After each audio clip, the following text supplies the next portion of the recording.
अच्छा, ये देखें, ये हमारा जो पहला टॉपिक है, ये कौन सा है? Verbal alphabetic series. मतलब कि दूसरा टॉपिक है। पहला टॉपिक हमारा नंबर सीरीज़ का था, ये अल्फ़ाबेट का मतलब दूसरा टॉपिक है अल्फ़ाबेटिक सीरीज़। इसमें यह होगा कि आपको अल्फ़ाबेट दिए जाएंगे, ठीक है। जैसे ये क्वेश्चन पड़ा हुआ है BDFI, तो इस तरह के क्वेश्चन आपको अल्फ़ाबेटिक सीरीज़ के अंदर आएंगे। इसमें बेसिक कॉन्सेप्ट क्या है कि इसमें इंग्लिश के जो अल्फ़ाबेट है ना, A से लेके Z तक, ये Z तक, ये आपको आपकी फिंगर टिप्स पे आने चाहिए, याद होने चाहिए, ठीक है। आपसे मैं पूछूं कि जो O है इसका नंबर कितना है, तो आपको याद हो कि O का नंबर 15 है। इसके नंबर भी आपको याद होने चाहिए। इसके मतलब कि आपको अल्फ़ाबेट में कौन सी जगह है वो भी याद होना चाहिए। मतलब कि A की 1 है तो Z की 26 है, ठीक है, इस तरह। तो ये सारी चीज़ें जो है आपको अच्छे से क्लियर होनी चाहिए।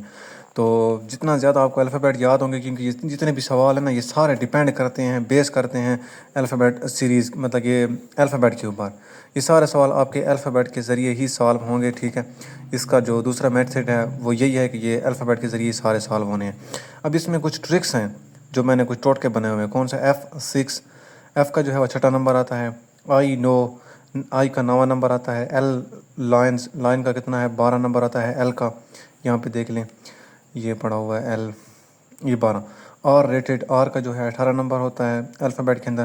तो ये कुछ टोटके हैं, ये इसका बेसिक कॉन्सेप्ट है, ठीक है। मैंने अल्फ़ाबेटिक सीरीज़ का बताया कि अल्फ़ाबेट की सीरीज़ है कि उसमें आपको कुछ इस तरह के क्वेश्चन होंगे अल्फ़ाबेटिकली लिहाज से। और उसके लिए आपको क्या ज़रूरी है कि आपको इंग्लिश के अल्फ़ाबेट अच्छे से आने चाहिए। ये कुछ इसकी ट्रिक हैं, ये आपको याद होनी चाहिए। अब इसके बाद मैं आपको कुछ क्वेश्चन समझाता हूँ, ठीक है, जो बड़े इंपॉर्टेंट हैं। उसमें मैं आपको मज़ीद ट्रिक्स भी इसकी बताता हूँ कि आपने इसको कैसे सॉल्व करना है। अच्छा, ये क्वेश्चन देख रहे हैं, 3 क्वेश्चन मैंने इसमें इंक्लूड किए हुए हैं, कुछ और भी हैं, मैं आपको करवाता हूँ। तो ये क्वेश्चन होगा आपको इस तरह का BDFILPT, इस तरह क्वेश्चन आएगा। सॉरी, टी जो है ये मैंने आंसर इसका फाइंड किया हुआ है, इसलिए मैंने लिखा हुआ है। तो यहाँ पी तक होगा, आगे यहाँ पे क्वेश्चन मार्क होगा, नीचे ऑप्शन होंगे TPL। जो आपको ठीक लग रहा होगा उसके ऊपर क्लिक करेंगे और सिंपल नेक्स्ट के ऊपर क्लिक कर देना है, ठीक है। अब यहाँ पे देखें, बी ये वैसे ही है जैसे मैंने आपको नंबर सीरीज़ के अंदर एक क्वेश्चन करवाया था। बी के बाद डी कैसे आया? देखें, बी यहाँ पे है तो डी दरमियान वाला सी उसने स्किप कर दिया और डी के ऊपर आ गया। अब यहाँ पे डी के बाद एफ़ कैसे आया? तो दरमियान वाला ई उसने छोड़ दिया और एफ़ के ऊपर आ गया। आई कैसे आया? एफ़ के बाद आप देखें यहाँ पे वो कितने अल्फ़ाबेट छोड़ता है। ई वाला छोड़ दिया और जी वाला छोड़ दिया, ठीक है। मतलब कि एफ़ यहाँ पे था ना, GH वाला छोड़ दिया उसने और आई के ऊपर आ गया। 2 अल्फ़ाबेट छोड़े। पहले एक एक अल्फ़ाबेट छोड़ रहा था, अब उसने 2 अल्फ़ाबेट स्किप किए और आई के ऊपर आया।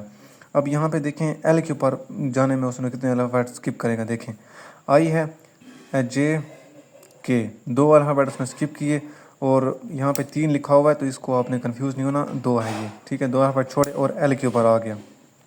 अब यहाँ पे देखें, P है, MNO, यहाँ पे उसने 3 अल्फ़ाबेट स्किप किए और P के ऊपर आया है, ठीक है। तो यहाँ पे आपको एक सीक्वेंस समझ आ गई है कि पहले कितने अल्फ़ाबेट छोड़े उसने? 1, ठीक है। और डी के बाद उसने मतलब कि एक छोड़ा, एक छोड़े, फिर उसने 2 छोड़े, फिर उसने 3 छोड़े। अब यहाँ पे वो 4 अल्फ़ाबेट स्किप करेगा और टी के ऊपर जाएगा, ठीक है। पी के बाद देखें, पी यहाँ पे पड़ा है, QRS, और यहाँ पे टी आएगा। तो 4 नहीं बल्कि सॉरी 3 अल्फ़ाबेट स्किप करेगा और यहाँ पे आके पास टी के ऊपर आ जाएगा, ठीक है, जो इसका राइट आंसर है।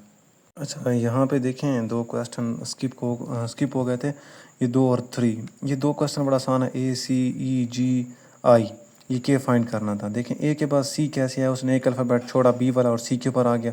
सी के बाद उसने डी वाला अल्फ़ाबेट छोड़ा, ई के ऊपर आ गया, फिर एक अल्फ़ाबेट छोड़ा जी और फिर एक आई, अब फिर एक छोड़ेगा और के ऊपर आएगा, सिंपल, ठीक है। यहाँ पे देख भी लें, ए के बाद उसने छोड़ा सी के ऊपर, सी के बाद छोड़ा ई के ऊपर आया, फिर जोड़ा ई जी के ऊपर, फिर आई के ऊपर, फिर इस तरह से के ऊपर, ठीक है। एक एक अल्फ़ाबेट को छोड़ रहा है। अब इसमें देखें, ए के बाद डी कैसे आया, बी ई, ये सी हमने फाइंड करना था, जो मैंने फाइंड करके आपको बता दिया। तो यहाँ पे देखें, ए के बाद उसने कितने अल्फ़ाबेट छोड़े? डी के ऊपर आया। ए के बाद उसने अल्फ़ाबेट छोड़े 2, बी और सी वाला डी के ऊपर आ गया। फिर डी के बाद बी के ऊपर कैसे आया? यहाँ पे देखें, बी यहाँ पे है आपके पास, तो डी के पास उसने सी अल्फ़ाबेट पीछे रिवर्स लगाया, उसने सी वाला छोड़ दिया, बी के ऊपर आ गया। अब यहाँ पे ई कैसे आया? बी के बाद देखें, यहाँ पे बी पड़ा हुआ है तो बी के बाद आप सी वाला छोड़ दें और डी वाला भी छोड़ दें, 2 छोड़ दें और ई के ऊपर आ जाएं। फिर उसके बाद सी कैसे आया? तो फिर यहाँ पर उसने क्या किया और ये डी वाला छोड़ दिया और सी के ऊपर आ गया। मतलब पहले 2 छोड़, 1 छोड़, 2 छोड़े, मतलब इस तरह से पहले ए के बाद डी आया, 2 छोड़े, फिर उसके बाद डी के बाद बी, मतलब कि 1 छोड़ा, फिर 2 छोड़े, फिर 1 छोड़ा, इस तरह से और रिवर्स कर रहा है सबको। अच्छा, इसके बाद आप क्वेश्चन नंबर 4 के ऊपर आ जाएँ। पहले 3 क्वेश्चन मैंने आपको सॉल्व करवा दिए। अब ये क्वेश्चन नंबर 4 है हमारे पास। इसमें देखें आपके पास 2 सीरीज़ आई हुई है ना, AZ है, GT है, MN है, उसके बाद SH। ये आंसर फाइंड करना था तो मैंने खुद कर दिया है ताकि आपका टाइम बच जाए, जल्दी मैं आपको समझा सकूँ। यहाँ पे देखें AZ, हम पहले क्या करेंगे कि A के बाद G फिर M, इनको पहले फाइंड करेंगे, फिर उसके बाद Z फिर T फिर N। इस तरह से हमें आगे वाला आंसर पता चल जाएगा। अब देखें A, अल्फ़ाबेट में A का नंबर देखें हमेशा ये पहला होता है। A के बाद दूसरा अल्फ़ाबेट कौन सा है? G है। A के बाद उसने कितने अल्फ़ाबेट छोड़े और G के ऊपर गया है? देखें B C D E F, यहाँ पे उसने मतलब कि 2 और 2 4 5 अल्फ़ाबेट छोड़े और G के ऊपर गया है।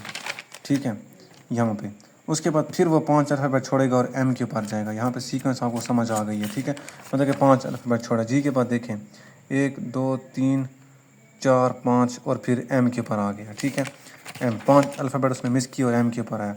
अब यहाँ पे फिर उसने 5 अल्फ़ाबेट छोड़ेगा और S। नेक्स्ट जो हमारे पास आंसर फाइंड करना है वो कौन सा हमारे पास आ गया? एक S आ गया। उसके बाद हमने ये करना है Z T N। अब हमने ये देखनी है Z, देखें लास्ट अल्फ़ाबेट है, यहाँ पे देखें Z आपके पास लास्ट है। उसके बाद T देखें कैसे आया है, यहाँ पे गिने इनको, पीछे वाला अल्फ़ाबेट गिने आप, 1 2 3 4 5। उसने पीछे वाले 5 अल्फ़ाबेट मिस किए और T के ऊपर आ गया। ये देखें ना, पहले आगे यहाँ से आगे वाले जा रहा था, 5 स्किप करके आगे जा रहा था। अब यहाँ से लास्ट से वो पीछे स्किप करके आ रहा है। तो सीक्वेंस आपको समझ आ गई है इस क्वेश्चन की, इसलिए यहाँ से आप फिर 5 पीछे आएंगी तो H आएगा। एस H जो है इसका आंसर इस तरह से आया हुआ है, मतलब कि वो अल्फ़ाबेट में पीछे की तरफ जा रहा है। उसके बाद आपके पास AZBYCXDW, ये किस तरह से है देखें। ये इसमें 2 सीरीज़ हैं, जैसे नंबर सीरीज़ का क्वेश्चन था ना जो मैंने वीडियो बना के सेंड किया, उसमें 2 सीरीज़ थी। इसमें एक सीरीज़ है A और एक B वाली, उसके बाद C फिर D। ठीक है, हमेशा A के बाद B आता है, B के बाद C आता है, C के बाद D आएगा। Z के बाद Y आता है, Y के बाद X आता है, X के बाद W आता है। यहाँ पे सीक्वेंस के अंदर देख लें, यहाँ पे देखें Z के बाद आपके पास Y आएगा, Y के बाद X आएगा, यहाँ पे W आएगा। तो पीछे की तरफ जा रहा है। ये क्वेश्चन इस तरह से सॉल्व हो रहा है। अच्छा, इसके बाद आप लोग क्वेश्चन नंबर यहाँ पे 6 को देख लें। यहाँ पे आपको 3 डिजिट दिए गए ना, DGE है, फिर ILT है, फिर NQO है। आगे ये जो मैंने लाइन लगा दी, ये मैंने सॉल्व कर दिया था। आंसर ये फाइंड करना था आपने, मैंने इसको खुद कर दिया ताकि आपका टाइम बच जाए। अब यहाँ पे देखें D के बाद G, पहले तो हम D के बाद I देखते हैं कि कैसे आया। यहाँ पे क्वेश्चन में देखें D जो है यहाँ पे है। अब उसने कितने अल्फ़ाबेट स्किप किए? 1 2 3 4 अल्फ़ाबेट स्किप किए और आई के ऊपर आया।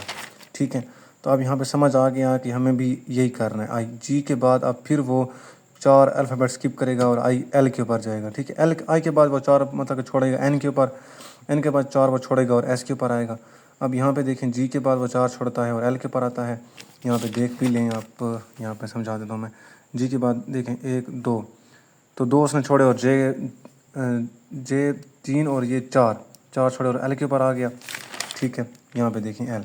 तो इसको मज़ीद सिंपलीफाई मैंने कर दिया है कि वो जस्ट 4 अल्फ़ाबेट स्किप कर रहा है। अब ये आप जहाँ तक करेंगे ना, डी के बाद 4 अल्फ़ाबेट स्किप किए और आई के बाद 4 स्किप किए, एन के बाद 4 स्किप करेगा तो आई के ऊपर आ जाएगा। फिर जी के बाद 4 उसने स्किप किए, एल फिर 4 स्किप किए, क्यू 4 स्किप करेगा तो वी। अब यहाँ 2 जो अल्फ़ाबेट आपके आएंगे ना, तो आपको नीचे आंसर में पता चल जाएगा कि आपका आंसर कौन सा है। टी वाला फाइंड करने की ज़रूरत भी नहीं पड़ेगी। ठीक है, क्योंकि नीचे 4 ऑप्शन होंगे आपके पास, SVT है, इस तरह से SQO होगा, इस तरह से 4 ऑप्शन होंगे। जो आपको ठीक लग रहा होगा ये मिसाल का जो ठीक है, इसके ऊपर आपने सिंपली क्लिक करना है और आगे टिक कर देना है सिंपली।